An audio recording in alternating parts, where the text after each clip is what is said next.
Hola, ¿qué tal? ¿Cómo estás? Empezamos con el primero de los 8 vídeos que vamos a hacer ahora sí sobre la materia del tema 4 del bloque 3, el tema de contratos. Bien, ya digo, vídeo primero de 8 y en este pues vamos a ver la primera parte del primero de los epígrafes, ¿vale? El relativo a los contratos del sector público, concepto, dejando las clases para el siguiente. Bueno, empezamos en todo el tema, nos vamos a mover en la ley de contratos, lógicamente, y en este primer subepígrafe vamos a hablar no tanto del concepto de los contratos del sector público, como no tanto del concepto solamente referido a los contratos, sino de una serie de conceptos, de tal manera que podríamos renombrar este subepígrafe y llamarlo los contratos del sector público conceptos, ¿vale? Porque vamos a ver una serie de cuestiones que son fundamentales y que aparecen luego en todo el tema y de forma más o menos implícita, algunas veces directamente explícita, pero que tenemos que tener muy claras, ¿vale? Me he propuesto reprimirme en este tema y no estar diciéndote todo el tiempo esto es súper importante, porque como ya dijimos en la introducción, todo lo de este tema es súper importante, pero especialmente las cosas que vamos a ver en este vídeo, pues son cosas que hay que tenerlas muy claras, ¿vale? Bueno, en primer lugar, a título casi, digamos, introductorio, esto en realidad, esto que vamos a ver ahora es de las pocas cosas que, bueno, que se pueden tener así o que no hace falta memorizar a rajatabla, ¿vale? Como son cuestiones un poco más generales, como las directivas europeas que está transponiendo, que son la 23, la 24. Esto, bueno, son las que aparecen en el propio título de la ley, ¿vale? Que dudo mucho que lo pregunten. En cualquier caso, tener claro que transpone 2 directivas de la Unión Europea y que sí que es importante tenerlo en cuenta de forma por lo menos a nivel informador, por así decirlo, tener en cuenta que se están transponiendo directivas y no solamente directivas, sino también un cierto espíritu de uniformizar, si se puede decir, la normativa y homologarla a la Unión Europea, en el sentido de que, bueno, acuérdate o ten en cuenta que la Unión Europea en realidad, a pesar de todo lo de la identidad europea y demás, y la unión cultural o esos vínculos culturales, es en realidad o primordialmente o básicamente una unión de tipo monetario o de tipo, más que monetario, más bien comercial, de tipo económico, ¿vale? Que hay una serie de intereses económicos y de liberalizar el mercado que lógicamente en los contratos del sector público pues tiene que manifestarse. ¿Manifestarse cómo? Pues impidiendo trabas, homologando y, digamos, clarificando y estableciendo unas reglas del juego que sean equiparables en todos los Estados miembros en relación a los contratos del sector público. Esa es un poco una de las ideas fundamentales que hay que tener en cuenta a la hora de ver los contratos del sector público. Luego, o muy relacionado con esto, normas que se establecen, que deben transponerse, en este caso en la ley de contratos, tienen que ver pues eso, con la liberalización del mercado, con la implantación de una serie de principios de tipo medioambiental, social y demás, también de apertura del mercado, de un poco poner coto, poner freno a los monopolios y dar cabida a las pymes, a las pequeñas y medianas empresas para que puedan participar. En este sentido, una idea muy importante que hay que tener en cuenta es la división en lotes, que ya lo vamos a comentar más adelante, pero bueno, vemos un poco un ejemplo concreto de estas ideas generales. Idea general, apertura o facilidades o no trabas a pymes, que se concreta en la obligación, por ejemplo, de la división en lotes de los contratos, que es una forma de fragmentar los contratos para que las pymes puedan concurrir, puedan participar en los procesos en las licitaciones.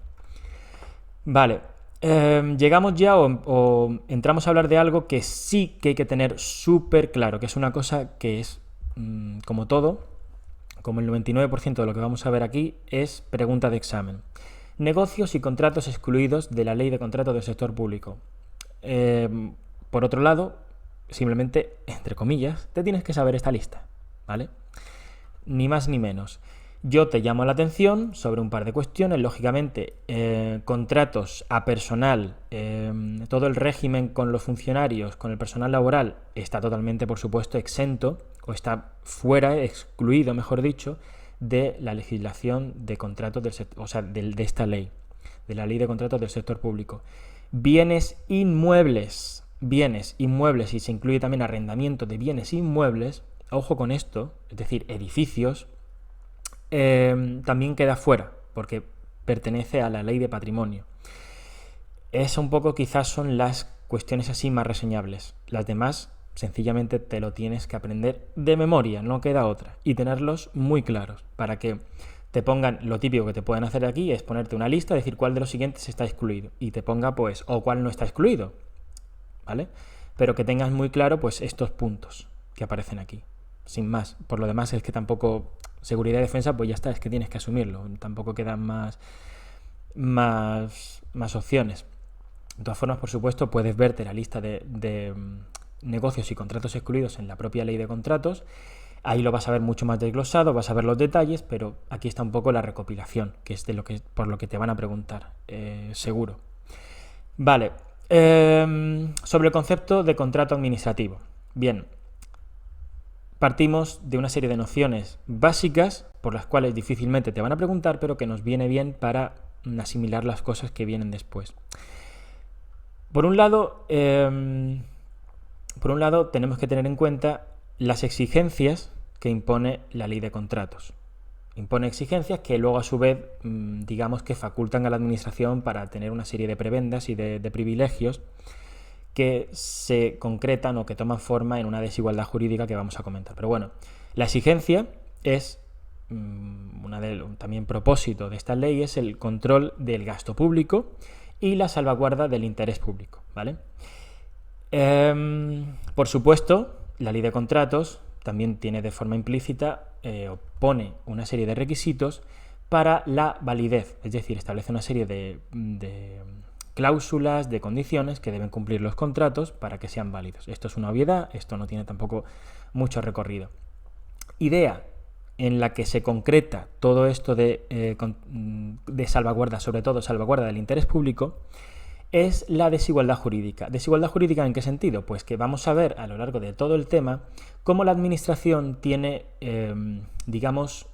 aunque estamos hablando de contratos, donde un contrato en rigor, un contrato normal, las partes son iguales, en los contratos del sector público, precisamente porque la administración debe salvaguardar el interés público, es un poco el custodio aquí del interés público, pues amparándose en este interés público, a fin de cuentas, pues va a tener una serie de privilegios que, pues eso, van a propiciar una cierta desigualdad.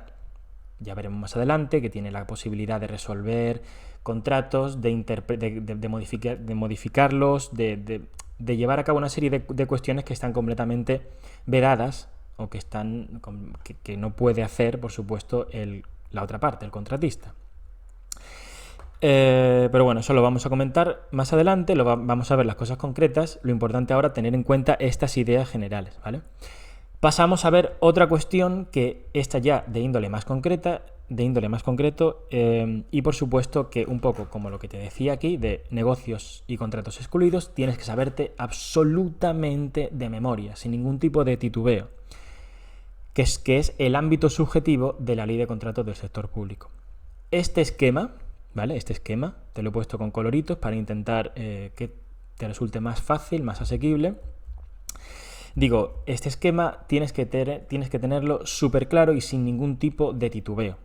Es sencillo porque es más o menos parecido al esquema, al ámbito subjetivo de otras leyes. Tiene un poco ciertos paralelismos, pero bueno, simplemente tenerlo claro. Tenemos que tener claro, o sea, lo que es la idea del esquema es un poco círculos concéntricos, ¿vale? Partimos de el grueso, el círculo más amplio donde está todo incluido, que es el sector público. Dentro de todo, lógicamente estamos hablando de ley de contratos del sector público, ¿vale? Con lo cual todos se van a incluir en el sector público, todos los que vamos a ver. Ahora, tenemos que ver a partir de aquí cuáles son los distintos rangos que se dan dentro de este sector público. El rango, o digamos los distintos niveles, se establecen por si son poderes adjudicadores. Ya veremos en qué consiste esto, aunque en realidad no importa. Lo único que tenemos que tener claro es que hay una categoría dentro del sector público que es ser o no poder adjudicador, y dentro de los que son poderes adjudicadores tenemos que ver si además son administraciones públicas, ¿vale? De tal manera que el núcleo más reducido es administraciones públicas, que a su vez se comprende dentro de poderes adjudicadores, que a su vez, dejando un pequeño espacio que no son poderes adjudicadores, pero sí está dentro del ámbito más amplio, a su vez está todo incluido en sector público, ¿vale? Es simplemente esto, simplemente, primero, tener claro cómo es el esquema, cómo se integran los elementos, y luego, una vez que tienes claro este esquema, colocar todos los elementos dentro. Administraciones públicas, ¿cuáles tienen la consideración de administraciones públicas? Pues estas que tienes aquí, ¿vale? Sin más. O sea, digo sin más porque es cuestión de que te lo aprendas de memoria. Las administraciones públicas de toda la vida, por así decirlo, la seguridad social, organismos autónomos, universidades públicas, autoridades administrativas independientes, consorcios y otras entidades de derecho público vinculadas o dependientes a las anteriores y que no se financien con ingresos de mercado.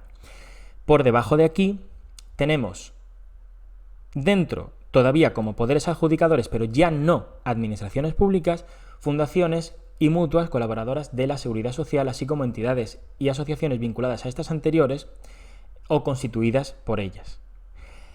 Saliéndonos ya de poderes adjudicadores, pero dentro todavía del sector público, tenemos otros miembros del sector público que ya no son ni administraciones públicas ni poderes adjudicadores. Detalle, las administraciones públicas también son poderes adjudicadores, están dentro del círculo concéntrico de poderes adjudicadores, ojo con esto. Tenemos las sociedades mercantiles, lógicamente públicas, ¿vale?, que están dentro del sector público, pero ya no quedan fuera de los otros círculos concéntricos. ¿Por qué es todo esto importante? Porque al fin y al cabo, como hemos visto antes, la ley de contratos de lo que va es de imponer unas ciertas restricciones para que sean válidos los contratos, es decir, pone limitaciones. Y a medida que subamos, a medida que entremos en estos círculos concéntricos, las restricciones van a ser mayores, ¿vale? Es decir, esto sirve para establecer con más o menos severidad una serie de estándares de transparencia, de exigencia en términos de contratos. De manera que para las administraciones públicas las exigencias van a ser más severas, más rígidas que para el resto conforme vayamos saliendo de estos círculos concéntricos, ¿vale? Esa es un poco la idea de fondo del ámbito subjetivo de esta ley, que ya digo es importantísima, o sea, es importantísimo este ámbito subjetivo porque es una pregunta súper recurrente. Preguntarte, bueno, estamos hablando de un contrato concreto que ha celebrado X, pues nos preguntan ese X, donde se engloba o directamente o de forma implícita nos preguntan por un umbral, ¿no?, que cambia según sean administraciones públicas o poderes adjudicadores rasos, no administraciones públicas, por ejemplo, u otros miembros del sector público, ¿vale? O sea que hay que tenerlo esto súper claro. Vale, pasamos a hablar ahora de una serie de conceptos básicos que aparecen en el título tercero del libro primero de la Ley de Contratos del Sector Público. Bueno, todo lo que vamos a ver es de la Ley de Contratos, así que no hace falta decirlo. ¿Qué son el objeto del contrato, presupuesto base de licitación, valor estimado y precio del contrato? Tienes aquí los artículos para que puedas ampliar, sobre todo en el artículo 101, referente al valor estimado. Vamos a ver aquí las cuestiones más importantes y las cuestiones que realmente van a aglutinar el 90 y pico % de las preguntas, pero seguramente te va a venir bien ampliar, aunque sea a nivel conceptual, aunque sea a nivel de tener, pues eso, base teórica en la que poder moverte no sentirte que estás un poco en el aire, te va a venir bien mirar de estos artículos, ¿vale? Pero bueno, vamos a ver aquí las cuestiones, ya digo, más reseñables y casi todo lo preguntable de estos conceptos / artículos. Bueno, la primera de todas, o la primera idea, el objeto del contrato. Aquí entramos un poco en una dinámica de hay que ir asimilando casi palabras claves, ¿vale? Porque muchas veces en contratos nos preguntan por cosas que simplemente tenemos que asumir. Por ejemplo, objeto de contrato deberá ser determinado. Esto es de lógica, pero bueno, son palabras que tenemos que tener claras, ¿vale? Luego, ideas. Mírate estos artículos, ya digo, y empápate de ideas como, por ejemplo, que no podrá fraccionarse con la finalidad de disminuir su cuantía y eludir los requisitos de publicidad o los relativos al procedimiento de adjudicación. Vamos a ver que el objeto de contrato, o digamos muy vinculado al objeto de contrato, están las limitaciones que se van a imponer. Lógicamente no se puede distorsionar esto con vistas a poder eludir o a eludir estas limitaciones. ¿Vale? Diciendo, bueno, en vez de hacer un contrato de obras de reforma, pues voy a hacer 15 contratos, un contrato para reformar las ventanas, un contrato... No, eso no se puede, ¿vale? Se refiere a eso, el objeto del contrato, que tiene que tener su entidad, digamos, coherente. Luego, en sentido, entre comillas, inverso, está la obligatoria imposición o la imposición de la división en lotes, que ya lo comentamos un poco arriba. ¿Qué es la división en lotes? Pues tan sencillo como tenemos un contrato y si puede ser, o sea, si la naturaleza del contrato lo permite, hay que dividir el contrato en partes para dar cabida a que puedan, pues eso, participar y ser contratistas, como dijimos antes, empresas más pequeñas que si esto no se diese, pues no tendrían acceso a poder contratar con el sector público. En caso de no dividirse, para que veas un poco la importancia, debe justificarse, ¿vale? Luego, aquí referente a la división en lotes, hay una serie de cuestiones que tenemos que tener claras, como son, por un lado, las limitaciones relacionadas con los lotes y luego una serie de cuestiones relacionadas con la posibilidad de presentar una oferta integradora que, aunque va un poco en contra de la lógica de la división en lotes, permita plantear ofertas integradoras. Una oferta integradora es simplemente, pues, se divide en lotes y una empresa, pues, puede plantear una oferta que aglutine o que, pues eso, sí, que absorba varios lotes a la vez, ¿vale? Un poco esa es la idea. En cuanto a los lotes, lo que decía de las limitaciones, estamos hablando de que por un lado se pueden limitar el número de lotes a los que un mismo candidato o licitador pueda presentar oferta, un poco porque si no, al final estaríamos en las mismas, si un mismo licitador, si es grande, pues se llevaría al mercado. O sea, podría pillar todos los lotes haciendo una serie de ofertas con las que no podrían competir, con lo cual esto de los lotes no valdría para nada. Esa es un poco la lógica. Y el número de lotes que se pueden adjudicar por licitador, que es un poco parecida a lo que es, al menos el propósito, la idea de fondo, que es la misma. Y en cuanto a lo otro, lo que te decía antes de la oferta integradora, pues aquí tienes un poco los detalles, que tampoco me parece que sean especialmente, aunque son preguntables, pero bueno, que es cuestión de que te lo mires y que te familiarices con ellos, ¿vale? En cuanto a los contratos de lote, aquí hay una idea importante. Date cuenta o fíjate en este matiz, ¿vale? En los contratos por lotes, cada lote constituye un contrato. Sin embargo, el valor que hay que tener en cuenta, que vamos a ver más adelante, el valor es el que conforme la suma o el compendio de todos los lotes, ¿vale? Para ver, por ejemplo, cuando veamos el valor estimado, tendremos que tener en cuenta la suma de los lotes. Ahora, lógicamente, para cada uno de los lotes, porque puede haber distintos contratistas, hay que hacer un contrato particular, ¿vale? Esa es un poco la idea, pero tenerla clara. Vale, luego llegamos a otro concepto súper fundamental, que es el de presupuesto base de licitación. Aquí, en realidad, al igual que valor estimado, aunque lógicamente hay que tener clara la idea, luego te preguntan por cuestiones muy concretas y cuestiones un poco que a priori pueden parecer enrevesadas. Simplemente tenemos que estar advertidos. ¿Por qué cosas te preguntan? Pues, por ejemplo, si incluye o no el presupuesto base de licitación si incluye o no el IVA. ¿Vale? O sea, dices tú, o sea, me voy a estudiar el presupuesto base de licitación, un montón de cosas, tienes que mirártelas, pero que sepas que luego te van a preguntar generalmente por cuestiones como si incluye o no el IVA, ¿sabes? O sea, que eso es así. El presupuesto base de licitación, dicho esto, la idea es que es, digamos, el presupuesto máximo o, digamos, el gasto máximo que la administración está dispuesta a comprometer para un contrato. Esto, o digamos aquí, otras ideas que hay que tener en cuenta son que se desglosan costes directos e indirectos y los salarios estimados.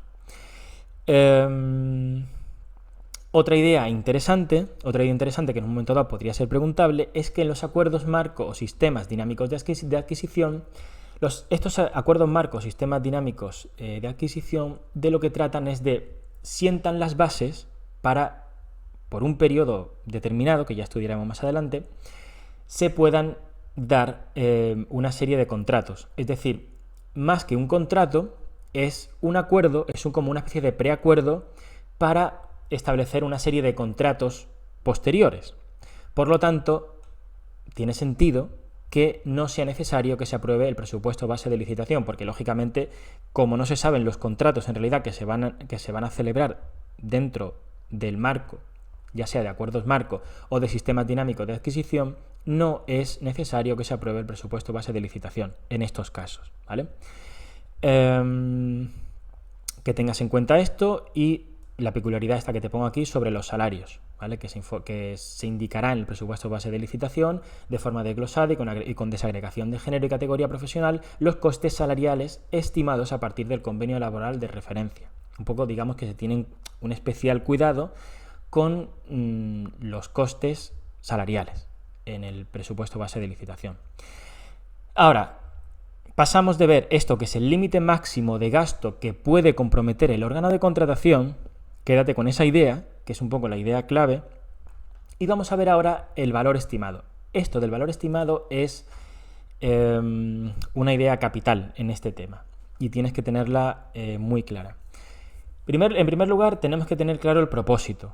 O podemos partir de cuál es el propósito del valor estimado. El propósito del valor estimado es, digamos, tener clara la magnitud del contrato. ¿Por qué nos sirve tener clara la magnitud? El volumen de negocio que se va a generar, una serie de cuestiones que son quizá de índole especulativa.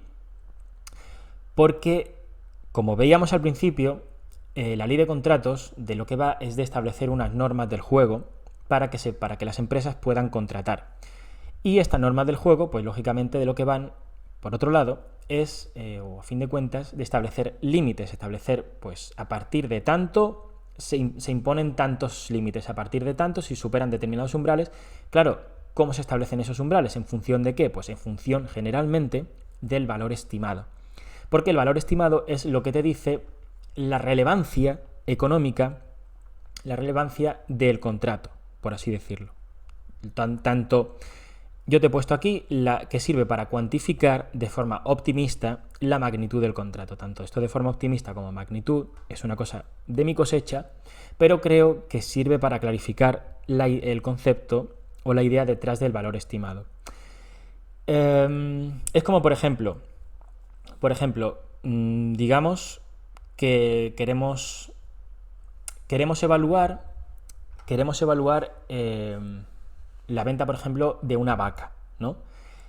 Claro, tú podrías ver el coste de la vaca, pero eso no es suficiente para ver la magnitud, para ver un poco la relevancia económica de esa venta, con lo cual hay que introducir una serie de estimaciones, como son, por ejemplo, pues si la vaca está o no en edad de tener crías, si la calidad de la leche, por ejemplo, una serie de cuestiones, ¿no? Esto es un poco un ejemplo así a bola pluma, pero la idea es esa. La idea es un poco ver más allá de lo que del momento, de lo que es el contrato en el momento, para, pues eso, ver hasta qué punto es relevante y también para que, por otro lado, los contratistas sepan cómo de atractivo o no es el contrato, el volumen de negocio que van a poder generar y una serie de cuestiones, ¿vale?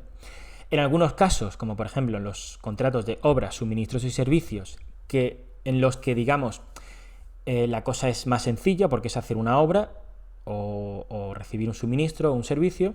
En esos casos la cosa es, entre comillas, más sencilla porque se calcula calculando el importe total pagadero según sus estimaciones, según las estimaciones del órgano de contratación. Frente a esto, si es aquí donde se ve el verdadero matiz, el concepto de valor estimado, en las concesiones, donde vamos a ver, bueno, lo veremos más adelante, lógicamente, que no se trata tanto de que el contratista pague por hacer algo, sino que hace algo y luego a posteriori recibe un beneficio por la explotación de ese algo.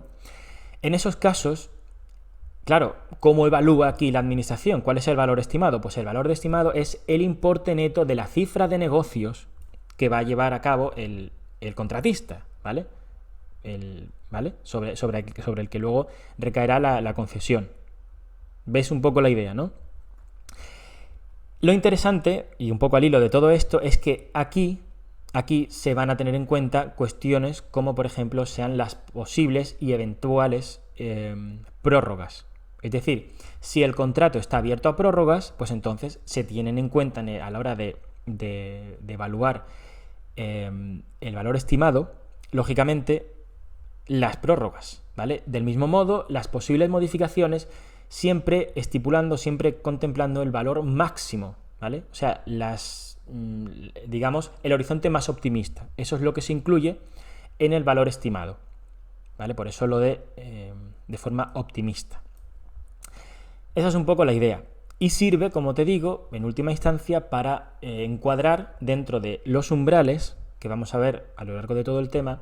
Es un poco la figura que nos sirve para encuadrar los contratos dentro de los distintos umbrales, para ver, pues eso, cuanto más importante sea un contrato, cuanto más relevante desde el punto de vista, pues eso, mercantil o económico, por lo que estamos viendo del valor estimado, pues más cortapisas o más imposiciones va a tener en términos de, pues eso, cuidado o escrupulosidad, en términos de transparencia, sobre todo, de libre participación en el proceso de los, pues eso, para la administración y para los licitadores, ¿vale? Esa es un poco la idea. Te pongo aquí un ejemplo de valor estimado, para que veas cómo al presupuesto se le incluyen, en este caso, posibles prórrogas y modificaciones siempre a la máxima. El valor estimado sería de 300 euros. Un ejemplo de forma muy elemental para que veas que tengas en cuenta esto, que siempre se suma. Y otra cosa, fíjate cómo aquí el valor estimado no incluye el IVA, cosa que sí que hacía el presupuesto base de licitación. Este tipo de ideas, más allá de todo lo que hemos comentado, luego son un poco donde también intentan meterte la trampilla, ¿vale? Vale. Otra cuestión que ya, digamos, se da al final, aunque se parece a todo esto que estamos viendo, pero que no te líes, es el precio. El precio en los casos en los que la administración, lógicamente, pues tenga que pagarle al contratista. Caso más claro es una obra, la administración comprueba que todo está en orden, entonces tiene que pagar un precio. Aquí, lógicamente, sí que se incluye el IVA, aunque como partida independiente. Dirás tú, ¿esto qué importancia tiene? Porque es lo que te digo. Luego te preguntan por cosas así. ¿Se incluye el IVA como partida independiente? ¿No se incluye el IVA o se incluye el IVA integrado o lo que sea? Pues luego te preguntan por cosas así y dices tú, vaya, ¿y me he estudiado todo lo demás? Pues sí, te tienes que estudiar todo lo demás y esto. Vale. Ideas un poco, lo que te decía, palabras clave. Los contratos del sector público tendrán siempre un precio cierto. Precio cierto, ¿vale? Abonado en función de la prestación realmente ejecutada y de acuerdo con lo pactado. Sé que muchas de ellas suenan a obviedad, pero luego a veces te cambian la palabrita clave y te lían. Vale, lo del IVA, que ya te lo he comentado.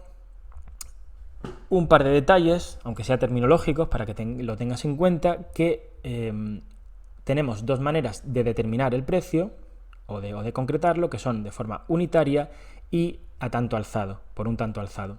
La diferencia es que, de forma unitaria, es que estamos pagando por unidades ya sea de servicios concretos o por unidades materiales, de lo que sea, o grupos de unidades materiales.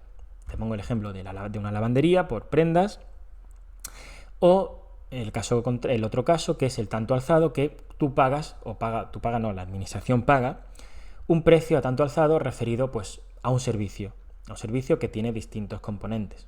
En el caso de una empresa de seguridad, por ejemplo, por el servicio de unitario, unitario no, a tanto alzado, por, pues eso, cubrir de forma, pues eso, de dar servicio de seguridad, ponte a, pues no sé, a un museo o algo así, ¿vale? Los precios podrán ser revisados, como vamos a ver más adelante. Tiene esto bastantes cortapisas, en casos muy concretos, que lo vamos a ver más adelante. En principio no, pero hay casos en los que sí. Se prohíbe el pago aplazado, excepto en arrendamiento financiero y arrendamiento con opción a compra. ¿Por qué en estos? ¿Por qué en los casos de arrendamiento financiero y arrendamiento con opción a compra? Porque al fin y al cabo, si no se permitiese el pago aplazado aquí, sería como decir que no se permite el arrendamiento con opción a compra o arrendamiento financiero, porque en última instancia el arrendamiento con opción a compra es eso, es la posibilidad de aplazar el pago de ¿qué? El pago de la compra de lo que sea, porque en un arrendamiento con opción a compra tú implícitamente estás aplazando, o sea, si te paras a pensarlo, el arrendamiento con opción a compra, tú estás aplazando, te da la posibilidad de aplazar el qué, aplazar la compra, el pago del bien que en última instancia podrías comprar, porque estás teniendo esa opción. En el momento en el que te da la opción a compra, se puede entender que hay una opción de pago aplazado. Por eso esto es una excepción a el pago aplazado. Por otro lado, ¿cuál es la idea? Pago aplazado, pues que no incurra en morosidad, porque si a la administración se le diese la posibilidad de pagar de forma aplazada, pues sería un poco quizá caótico. Vale. Idea importante también, frente a posibles cláusulas de variación de precios, el precio siempre tiene que ser determinable. Fíjate el matiz. Determinable quiere decir que a lo mejor se puede establecer una fórmula o cualquier otro mecanismo para que, si bien no pueda saberse de primeras, se pueda, o luego en el momento en el que tenga que pagarse, no haya lugar a dudas, porque esté preestablecido de alguna manera, ¿vale? Esté predeterminado o predeterminable, ¿vale? Luego, excepcionalmente se podrán establecer precios provisionales, cuando en los casos, sobre todo en estos procedimientos, en los que los términos del contrato, por la complejidad, ya vamos a cuando veas estos procedimientos te darás cuenta por qué. Bueno, ya te adelanto que son casos en los que los términos del contrato y por lo tanto los precios no pueden establecerse de forma previa, no puede establecerse de forma, digamos, preestablecida, porque son cuestiones, imagínate, para la innovación y no sabemos muy bien cuál va a ser la solución que hay que darle a una necesidad. Por lo tanto, es imposible tener un precio preestablecido, con lo cual en estos casos, se pueden establecer precios provisionales. Idea importante también, ¿vale? Vale, seguimos. Ahora vamos a ver las partes del contrato, que es ya lo último que vamos a ver en este vídeo, que es algo también muy importante. Más allá de lo obvio, más allá de lo evidente, que tenemos por un lado la administración, que estará representada por los órganos de contratación o el órgano de contratación que sea, y por el otro el contratista, que es pues la persona, ¿no? La persona con la que, o la persona física o jurídica, puede ser también una empresa, obviamente, con la que la administración pues celebre el contrato. Vale, vamos a ver ahora, referidas a estos dos personajes, vamos a ver ahora las cuestiones más preguntables a priori, porque luego hay otras cuestiones referentes a ellas pues que las tenemos que ver más adelante, pero las cuestiones más básicas, más preguntables, son estas que tenemos aquí. Primero, referentes al órgano de contratación. Ya hemos dicho que el órgano de contratación es, por así decirlo, el representante, el que está legitimado por parte de la administración para celebrar contratos, en virtud de norma legal o reglamentaria. ¿Vale? Te pongo aquí, celebra contratos en nombre de las entidades del sector público. Ojo, sector público, ¿vale? no solamente administraciones en realidad. En este sentido, y la idea, o una de las cosas más preguntadas de esto es quiénes son los órganos de contratación. Muy sencillo. En la Administración General del Estado tenemos ministros y secretarios de Estado, y cuando se establezca la Junta de Contratación Centralizada, ministro de Hacienda. Digo cuándo porque no siempre se establece, ¿vale? Sobre todo, ministros y secretarios de Estado. Si no nos dicen nada, es que no hay Junta de Contratación Centralizada. Si no nos dicen nada, estos dos. Si hay Junta de Contratación Centralizada, pues ya será ministro de Hacienda. Tan sencillo como eso. Que no te líen con presidente del gobierno, con lo que sea, no. ¿Quiénes son los órganos de contratación en la Administración General del Estado? Ministros y secretarios de Estado. Paréntesis, si hay Junta de Contratación Centralizada, ministro de Hacienda, ¿vale? Ahora, en los organismos autónomos tenemos que el órgano de contratación es el presidente o director, y si se dan las juntas de contratación, que es como una versión de los organismos autónomos de la Junta de Contratación Centralizada. En ningún caso, en estas juntas de contratación podrán participar los cargos políticos representativos, altos cargos, personal de elección o designación política o personal eventual. Sobre todo esto, ¿vale? Esto lo preguntan una barbaridad. Te dicen quién es el órgano de contratación y en un caso práctico tienes que ver a quién se está vinculando. Si estamos hablando de, por ejemplo, una Secretaría de Estado, pues sería el secretario de Estado. No tiene tampoco mucha más historia. Estos son por los que suelen preguntar. Vale. Esta competencia, o el ser órgano de contratación, se puede delegar o desconcentrar. En el caso de desconcentrar, se podrá desconcentrar mediante Real Decreto del Consejo de Ministros en órganos dependientes o no. Paréntesis, breve apunte, diferencia entre delegar y desconcentrar es que la delegación se da porque, digamos, un órgano, se da en virtud de un acto, del órgano que delega. En cambio, la desconcentración se da como consecuencia de una norma, ¿vale? Hay una norma que preestablece, ya, digamos, al margen de la voluntad de los actos administrativos concretos del órgano que desconcentra en otro, esta norma, que puede ser una ley o un reglamento, como en este caso, el Real Decreto del Consejo de Ministros, es el que desconcentra, es decir, digamos que es algo más firme, más severo, la desconcentración, que la delegación. Breve apunte. Lo importante es que se podrá desconcentrar, o posiblemente lo más preguntable es que se podrá desconcentrar por Real Decreto del Consejo de Ministros en órganos dependientes o no, ¿vale? Ahora, otra cuestión muy importante relativa a los órganos de contratación, ¿vale? Hemos dicho que en el caso de la Administración General del Estado, los que celebran los contratos, a priori, salvo delegación o desconcentración, son estos, o salvo Junta de Contratación Centralizada, son ministros y secretarios de Estado. Pero estos órganos de contratación, hay una serie de casos muy concretos y muy preguntables en los que van a requerir de la autorización del Consejo de Ministros, que son estos que tienes aquí. ¿Cuándo? Cuando el valor estimado, fíjate, el valor estimado es lo que viene un poco a establecer este cuidado especial. Cuando el valor estimado sea igual o superior, ¿el valor estimado de qué? De los contratos, obviamente, sea superior o igual a 12 millones de euros. También relativo a acuerdos marcos, igual o superior a 12 millones. Y en arrendamiento financiero o arrendamiento con opción a compra, cuando las anualidades superen 4 años. En estos casos hará falta la autorización del Consejo de Ministros, ¿vale? Para celebrar los contratos.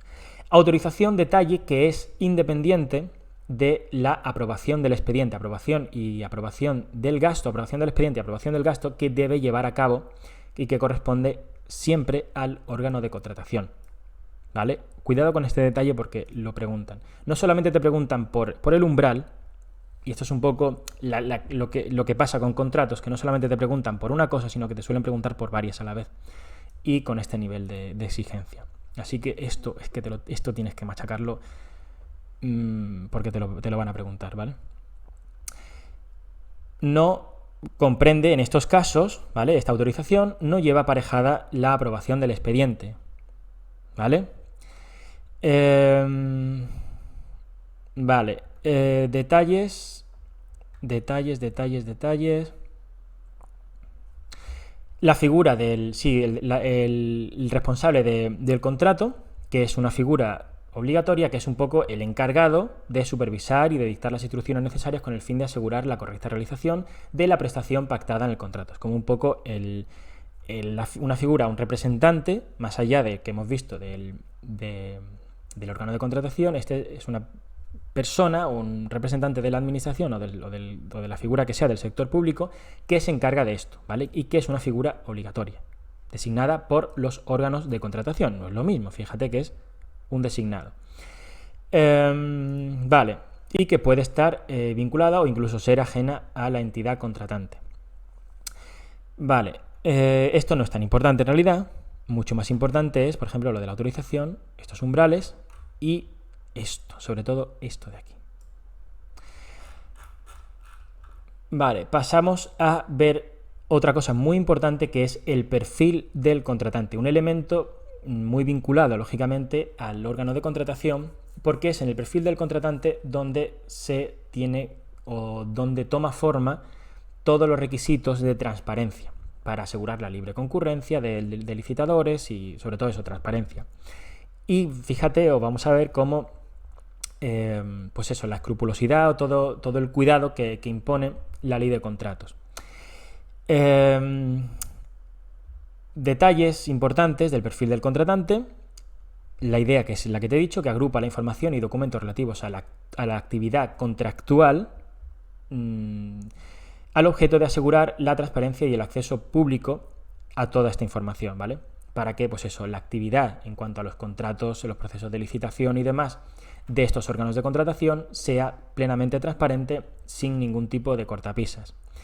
Se difunde exclusivamente a través de Internet, ojo con esto, difusión exclusiva a través de Internet y acceso libre, no requiriendo identificación previa, es decir, no te tienes que loguear, no hay ningún tipo de cortapisa, cualquiera puede entrar y verlo. Luego, se publica en formatos abiertos y reutilizables, y la permanencia. Permanece la información al menos 5 años. O sea, esto, como absolutamente todo, tienes que sabértelo. O sea, no estoy diciendo, igual que en otros temas, o al contrario de que en otros temas te digo, cuidado que esto te lo tienes que saber, aquí hago un poco lo contrario. Aquí todo te lo tienes que saber, salvo cosas que digo, bueno, esto es menos preguntable. Absolutamente todo lo que estamos viendo en ese tema es pregunta de examen. Vale, mínimos que deben figurar: pliego de cláusulas particulares, documento de aprobación del expediente, la resolución de adjudicación del contrato.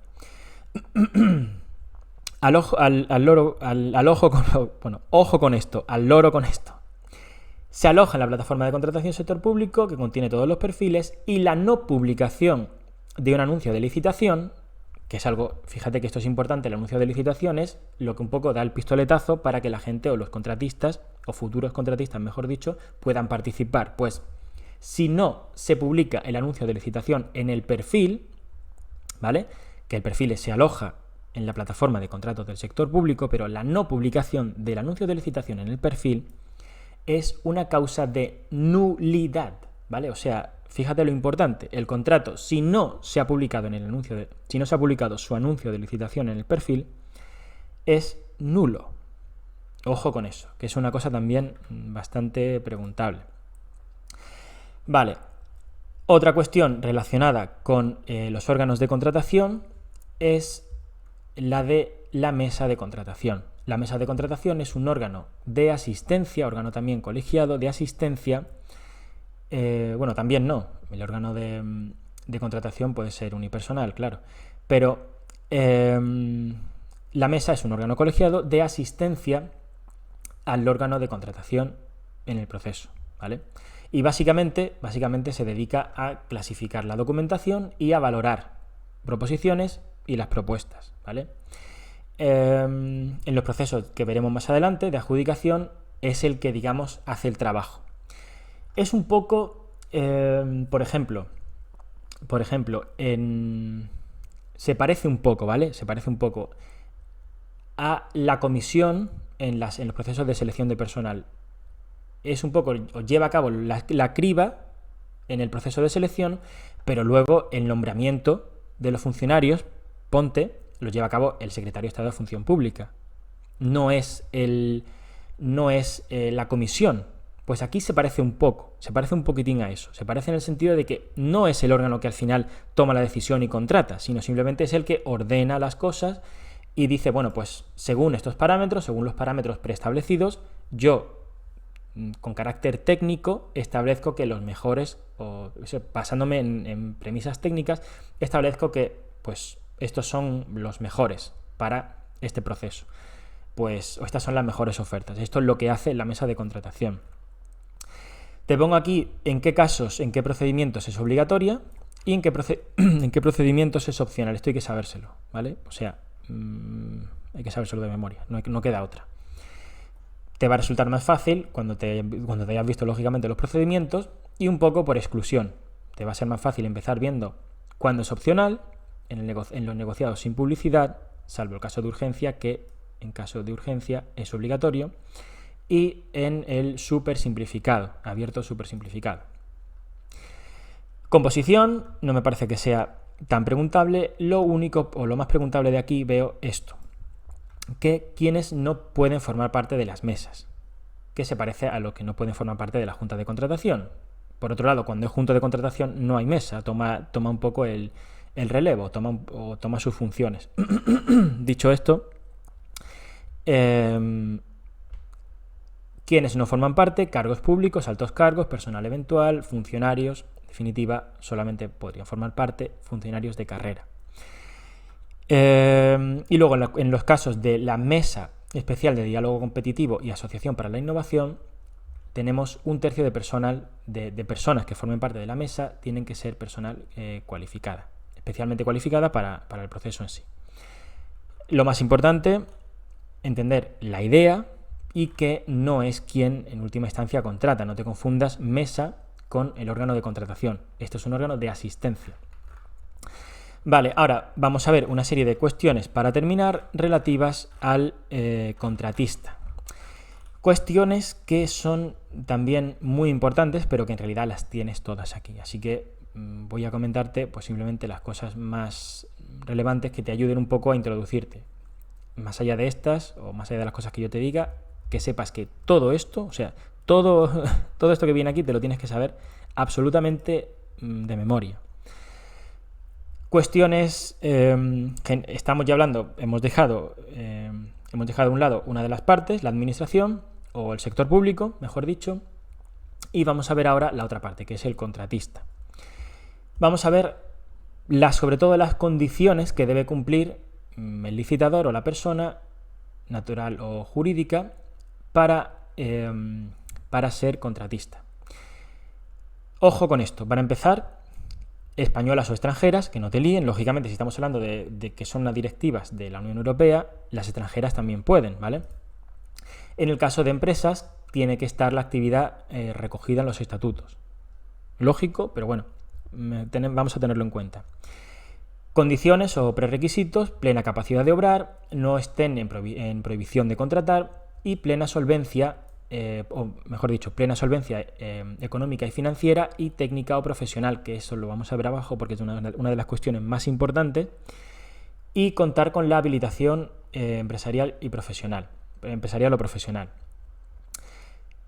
En los casos de uniones de empresarios, te pongo aquí una lista. Esto es muy preguntable, pero simplemente míratelo. O sea, quiero decir, simplemente léetelo, no hace falta, no me parece que sea necesario que te explique nada de aquí. Simplemente, pues eso, familiarízate porque esto lo han preguntado. Que son cuestiones, pues eso, muy sencillas, como que quedarán obligados solidariamente. Cuestiones, cuando digo que te la tienes que saber, es que tienes que darte cuenta de los detalles, pero no me parece que sean tampoco explicables. Pero fíjate que no es necesaria la formalización de la unión hasta que no se adjudique el contrato. Es el momento de la adjudicación cuando es necesaria. Previamente no. Pueden participar en el proceso de licitación, pero una vez que, y pueden participar sin que esté formalizada la unión de empresarios, de esas empresas. Es el momento de adjudicación cuando ya tiene que adjudicarse y tiene que estar hecha la unión, ¿vale? Pero son detalles como esos que me parece que los tienes aquí, pienso, bastante clarito.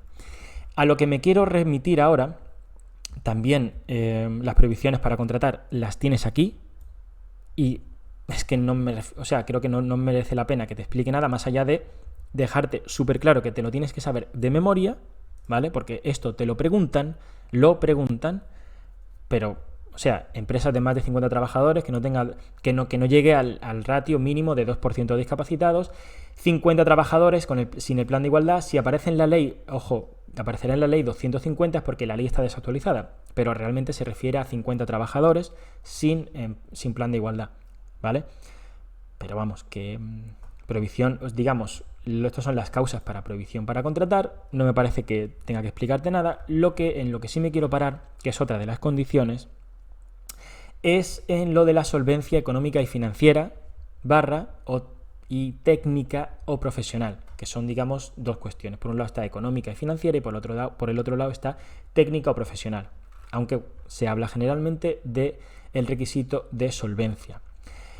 Vale, esto tienes que tenerlo también súper claro. Ahora, también pienso que está más o menos bien puesto aquí, ¿vale? Solvencia, como te digo, son estas dos, económica y financiera, técnica y profesional. Van un poco como, digamos, estos dos bloques. En cuanto a lo que tenemos que saber aquí, pues esto de memoria, ¿vale? O sea, es que es un poco... Es que no queda más, o sea, es simplemente tener esto súper claro. ¿Cuáles son? Tenemos que tener claro cuáles son los umbrales, en qué casos se exime, en qué casos no y demás. Vale, los requisitos mínimos de solvencia se determinan por el órgano de contratación. Es esto lo que te decía, órgano de contratación, no otros que aparecen por ahí, órgano de contratación. Se indicarán en el anuncio de licitación, ni antes ni después, y deben ser vinculados lógicamente al objeto y proporcionados. No pueden poner unos requisitos mínimos de solvencia que sean una locura para, pues eso, restringir las posibilidades de, sobre todo, pequeñas y medianas empresas. Exentos, o en qué caso se exime de estos requisitos, en el procedimiento abierto simplificado, cuando no se sobrepasen o cuando no tengamos estos umbrales. En obras, valor estimado menores de 80.000 euros, y el resto, dejando fuera, por supuesto, a las concesiones, es decir, en suministros y en servicios, menos de 35.000 euros, ¿vale? Valor estimado. ¿Cómo se acredita la solvencia económica? A elegir uno de los siguientes por el órgano de contratación, viendo o bien el volumen de negocio en los últimos 3 años, o bien un seguro de responsabilidad civil por riesgos profesionales, o bien el patrimonio neto de la empresa generalmente, ¿vale? ¿Cómo se acredita la solvencia técnica? Hemos visto cómo se acredita la solvencia económica, que es elegir uno de esos tres, y la solvencia técnica se acredita según si estamos hablando de obras, suministros o servicios. En obras, con la relación de las obras ejecutadas en los últimos 5 años, y en suministros y servicios, viendo los suministros y los servicios de los últimos 3 años. Y quedan o se pueden eximir o no será exigible en obras para empresas nuevas cuando sean menos de 500.000 euros, y en en suministros y servicios en empresas nuevas será exigible solamente en los contratos SARA, sujetos a regulación armonizada, que vamos a ver luego, para los cuales pues hay por el volumen, por la relevancia, por el valor estimado, tienen más trabas o más imposiciones, ¿vale? Vale, ahora para terminar vamos a ver un concepto muy importante y muy relacionado con la solvencia, que es el de la clasificación del contratista. Esto es súper importante. La clasificación del contratista es, digamos, una lista, por así decirlo, una lista de contratistas para los cuales se establece un registro donde se les tiene, entre comillas, fichados. ¿Para qué? Pues sobre todo para que sirva un poco de sustituto al requisito, a cumplir con el requisito de solvencia. Es decir, pueden decir, oiga, yo estoy ya clasificado, ya tienen mi información, vale, no vamos a andar exigiéndote la solvencia, porque ya te tenemos clasificado, ya sabemos quién eres, Y básicamente esta es la idea. Se registran, estos registros se dan en el ROLEC, que es como el Rolex, pero terminado en C, Registro Oficial de Licitadores y Empresas Clasificadas del Sector Público. Sustituye al registro, este registro puede sustituir o sustituye a la exigencia de la solvencia, un poco porque se da por entendida que es solvente, por estar o porque aparezca como solvente, por así decirlo, ya en el registro. Y hay un caso en el que, digamos, en vez de exigir la solvencia económica y técnica, a lo que irá el sector público será a exigir la clasificación, que es en los casos en los que las obras, en contratos de obras, el valor estimado sea igual o superior a 500.000 euros. En este caso concreto, contratos de obras cuyo valor estimado sea igual o superior, se va a la clasificación del contratista, ¿vale? Es un caso, lógicamente, y en este caso, pues esto, como hemos dicho, sustituye a la exigencia de la solvencia. La sustituye porque de alguna manera, como estamos viendo, o como te estoy diciendo, es otra forma de, pues eso, poner sobre la mesa o garantizar la solvencia, porque ya está en la clasificación. Lógicamente, en este registro se pueden clasificar otras cosas, ¿vale? Pero cuando hablamos de clasificación en el sentido de sustitutivo de la solvencia, estamos hablando de eso, de una clasificación de este tipo, ¿vale? Para pues eso, garantizar de otra manera la solvencia.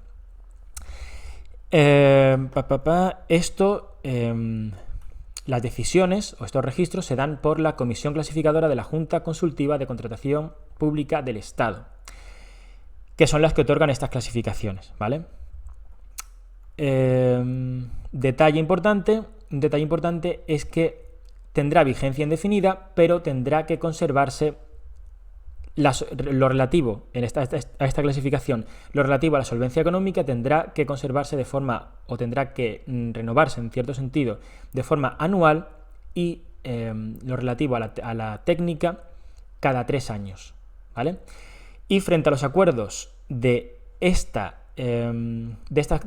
comisiones clasificadoras de la Junta Consultiva de Contratación Pública del Estado, frente a estos acuerdos cabe el recurso de alzada ante el ministro de Hacienda.